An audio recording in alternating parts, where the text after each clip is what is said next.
Hey guys, welcome to another commentary done by Diggity. Up right in corner we got Unco, starting as the red Terran. Bottom left in corner we got DJ Tom. Actually DB Tom, but I just felt like throwing the DJ out because there's a lot of DJs that I really appreciated recently, including Skittish and Bus. If you guys have not checked out Skittish and Bus, by the way, I don't know why I haven't shouted them out on YouTube yet, honestly. They're on Twitch, they're a DJ couple, they're fun. Check them out. Anyway, Tom, bottom left in corner is the blue Zerg. This is going to be on Metropolis cross positions. Thus far, Unco has been firmly controlling this match series. Really has been playing phenomenally, has been catching Tom on small aspects. I think actually being, sometimes I think cross position, let's talk about cross position Zerg. It favors Zerg in the aspect that it takes a really long time for those Marines to march across the map. It doesn't favor Zerg in the aspect that you don't get Overlord positioning early, so you do need to dedicate a few extra Zerglings out onto the field to make sure you're keeping an eye on what the Marines are doing. But if you have 4 Marines in the right position, then what you can oftentimes do is get the drop on Terran or hold more with less, theoretically, and you have more time for it. There's a lot of traversal time. Granted, it takes longer for Mutalisks to make their way out there, but usually you're waiting for, there's a lot of space to mess up, but a lot of space to stim, so I think the distance in the mid-game ends up favoring Zerg a bit. However, at Hasuleauge level, I've seen a lot of Zerg make the mistake, I guess on occasion at Gosu League and otherwise, of not building the prerequisite Zerglings to go ahead and keep an eye on their opponent across the map to make sure they're not sneaking extra Marines. And not every turn's taking advantage of that, but we've already seen that Unco is one of those guys that will take advantage of that situation. So we'll see if Tom adapts this time. Thus far, he's having quite a bit of trouble. Unco going, it looks like initially to the left, but then going to reposition towards the right. Tom is going for a cross-map scout, it looks like, so shouldn't be in a pretty good position. Overlord's headed top left and bottom right in the meantime. And the drone should be able to get first scout, which is kind of the unit you want to have up there getting first scout anyway. We have a fairly quick extractor and spawning pool. I didn't get the exact time on the extractor, but I mean, I guess that was around the 207. This is everything showing that it's standard Zerg play and 2-hatch Mutalisk. Another SCV being sent out. I think Unco is hoping for earlier macro play, or could be setting up. Oftentimes with 2 SCV on the field and initial Marines, you can converge on your opponent's base and try to threaten with a bunker. Let's see if that ends up happening. So Unco now finding the base. Does he draw the SCV back, or does he actually make his way down? I think he just wants to get confirmation of Zergling spawning. There's the initial 2 Zerglings, and we do have that command center plopping down. This Overlord make its way top right. Now again, critically, we need to see more than just the 2 Zerglings. Do we have, okay, we do have more than just the 2 Zerglings for Tom, so I think hopefully he moves those into position, but Unco again making his way out on the map. These 2 Zerglings need to run across and confirm that this is happening or not. These 2 Zerglings, they're free to go ahead and chase that SCV, but right now this is the confirmation bit. We have 1 Zergling marching the way across, and Tom really needs to keep an eye on this. I'm surprised he only sent the 1 though. It looks like he's drawing this 1 back into the base. And this is what I was talking about on occasion. So the 3 Marines have been spotted. That Zergling's been wiped out. Do we have more Zerglings queued up? And we didn't have any, it looks like we've got a few additional Zerglings queued up. And the Marines are not turning around. The SCV is going to stay in at close position. The drones might have to pull off to help defend against this, so a little bit of bonus damage. Now the Marines were thinking about drawing off. That forced out a lot of Zerglings. These Zerglings do need to draw back. Unco's still fighting this at close position very, very bravely. Now he needs to get his Marines back. And Tom, a little bit indecisive, dropped 1. Okay, there got 1 Zergling cross position. Should be able to pounce on these guys without too much trouble. That bunker, let's see if it's in time or not. These Zerglings, on as far as base movement, do have more movement speed, but they're not all cohesive, so it's going to be 4 versus 3. With some micro, that's winnable by the Marines, and this Zergling not going to join the fight. Looks like they are going to get wiped out, so that's 3 less Marines to deal with everything else. We do have 4 Marines in the bunker with speed, which is now complete. The Zerglings, when they were grouped up, might have gone for a run by to get some scouting information, but otherwise it looks like they're going to hold. Second gas, drop down, and Aspire about halfway finished here. In the meantime, we do have 2 Racks Academy. Yeah, 2 Racks Academy here. That Academy is somewhat late In the space of all this, I believe that looks a little bit late to me. In the space of all this, it could be off on that. I feel like Terran is the, as far as the timings, is the one that I have the most issue keeping track of. I need to just write them down and have them alongside screen one of these days. Anyway, hatchery dropping bottom right. I think I'll do that before the next StarCon LAN happens. I do know it is in the works. Mutalisks queued up. We've got at least 3 and +1 weapons.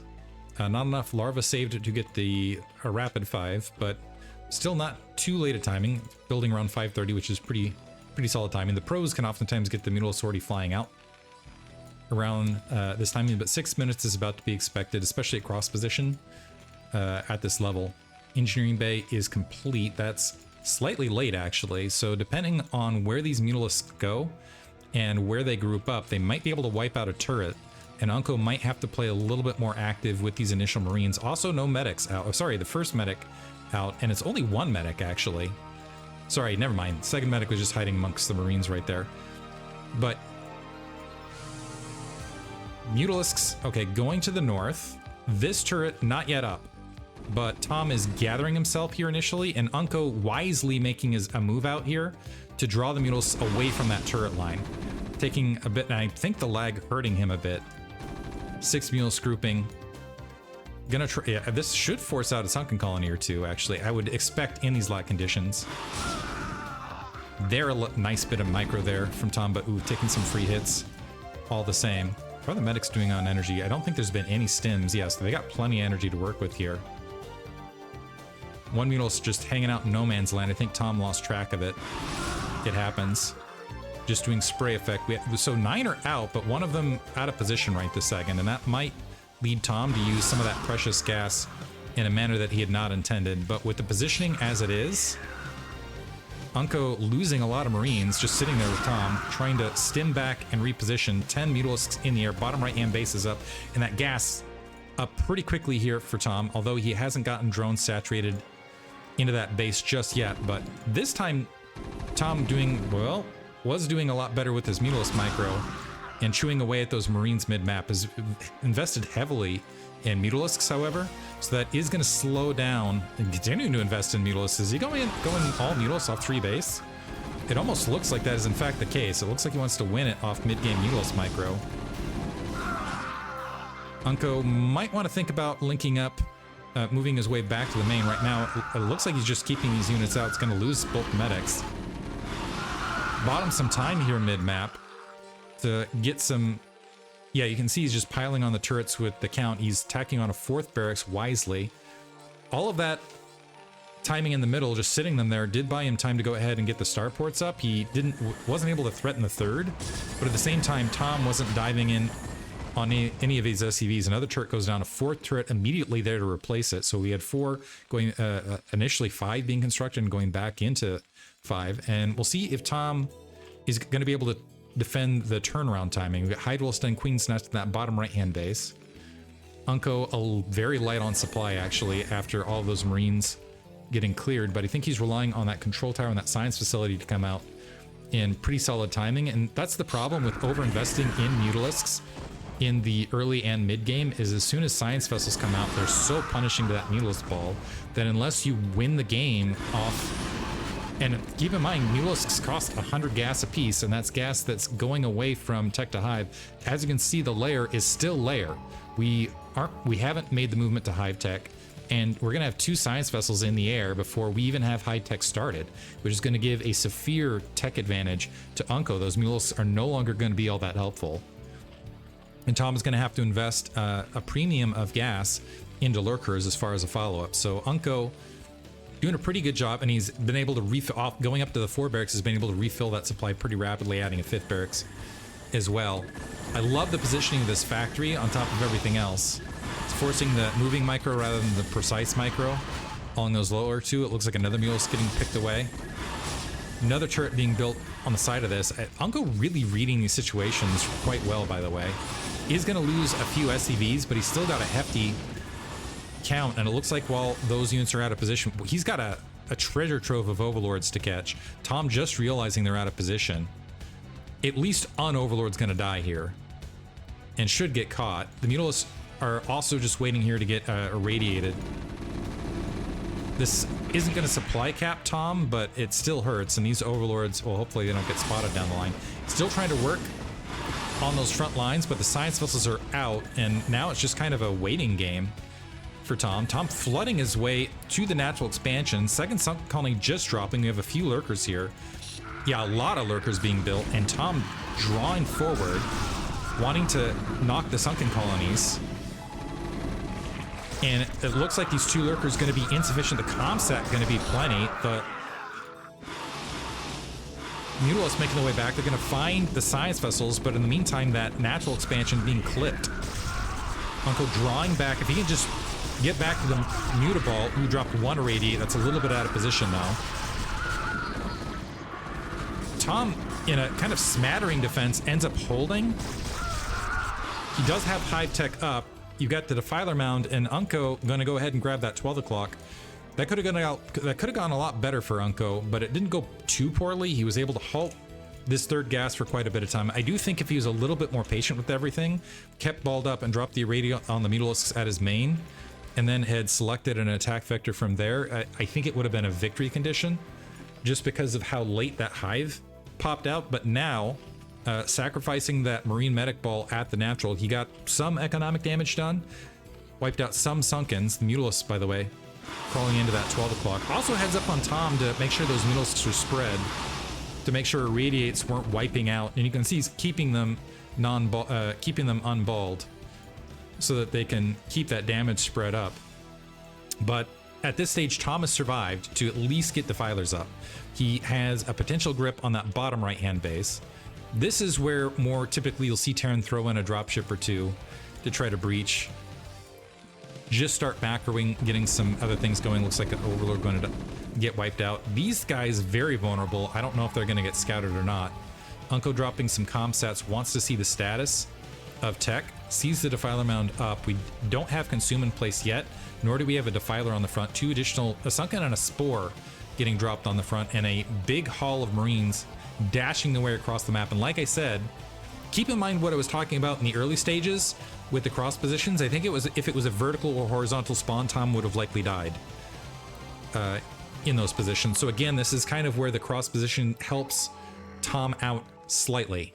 I'm not going to say it's like a game-ending sort of thing. Overlord's trying to pile on top of the lurkers. Overlord getting irradiated. That's going to have to draw away. We don't have Overlord speed, I don't think. And Unco dropping a pile of Marines.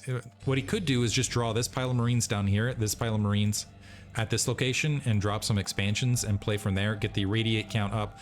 Just start smothering the irradiates on the front.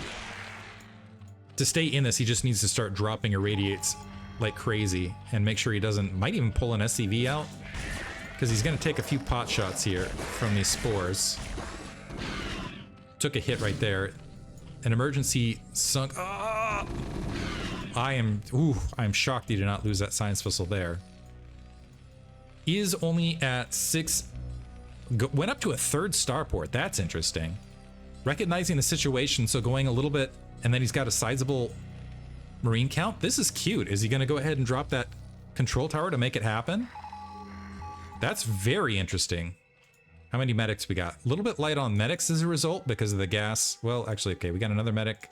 Another 2 over here to the 3 o'clock. Oh, these overlords, did they get spotted? Unco see them? I don't know that he did. Saw the edge. That puts Tom in the red. So we got 3 science vessels moving to the bottom right. No science vessels here, so this could be exposed to lurker attack. We do have units flooding through, and yeah, just the irradiates dropping. Tom's still in the red. But yeah, basically 8 science vessels, that's a lot. Is that going to continue? Or are we going to see battlecruisers swap? Yeah, we are seeing battlecruisers. 3 more overlords going to get picked off. And that's putting Tom deep in the red at a time where he really wanted to be building some units up. Zergling's going to get caught as they were rallied their way across. And Unco wisely grabbing the top left-hand base as well. So he's more or less got Unco pinned in. Or sorry, Tom pinned in. Tom dashing out, eating a lot of radiates as he was trying to press forward. Good reaction time there. Oop. That brave medic decided to check out the situation. I think the Defiler got irradiated in the space of that as well. Bottom right hand is up. The battle cruisers, as soon as they make their way that direction, should clear that without too much trouble. And I think the situation now with that is effectively that Unco still has this game locked because Tom simply can't, even once he gets it, oh man, going for a racer here as well. Effectively, Tom doesn't have enough gas, doesn't have sufficient gas to deal, and ooh, just lost a lot of drones to that eraser, 2 more radiates dropping. Yeah, he simply doesn't have enough gas to keep up with the volume of irradiates that Unco is plopping down here. And Tom needs to break out at one location or another, get out onto the map. He does have the Ultralisk Cavern up, and he's got an Ultralisk out on the field. But the thing is he's got 1 lurker defending bottom right. If these Marines clear the way, Science Vessel does get popped right there. If they clear the way, it looks like all the Marines and medics going bottom right. Yeah, this is going to be a cleared base for sure. And the Ultralisk just, they're not going to be sufficient. Yeah, lurker wiped out. Unco can charge in, dropping irradiates on everything as it comes through. I think Defense Matrix might be a little bit better in this scenario, actually. Let's see if Unco swaps it up. Swarm. Battle cruisers diving in as well. Everything pulling back out. Yeah, once you irradiate the Ultras, it actually helps kill the Marines. Overall, Scourge getting picked off by battle cruisers on top of everything else. SCVs marching to the top left as the main is mined out, just as a note. But I think this base is all but lost right this second. Tom putting up a really solid defense, a great plague, holy cow. That actually might swing things, because every single Science Vessel was just plagued, +2 battle cruisers. It will take a Mutalisk and Tom to get something else out here to hold this, though. Unco not paying attention to the medic marine line, so they're... Okay, now they're going ahead and engaging. Zerglings scattering out. Battlecruisers trying to soften things up. I think Tom might have held. The Science Vessel's a little bit silent in the space of this. There's no more Dark Swarm. Some Ultras have fielded through. The Battlecruisers, plus a Radiate here, are going to soften them up greatly. The Ultras having trouble making their way around. We have another big medic marine ball. Looks like going towards the front of Tom. Nidus Canal is down, and so now, yeah, bottom right's going to collapse. Unfortunately, the Science Vessels didn't get picked off. The Battlecruiser's going to go ahead and, I guess, tank the Spore. That's not that big a deal. We still have 2 lurkers underneath this.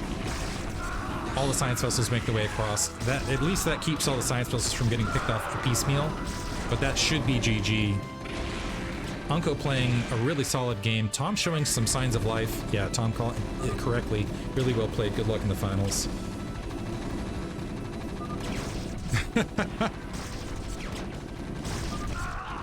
Tom being very manner. Unco just playing ferociously. So we'll see Tom in the finals for sure. Hope you guys enjoyed it. Thanks for listening.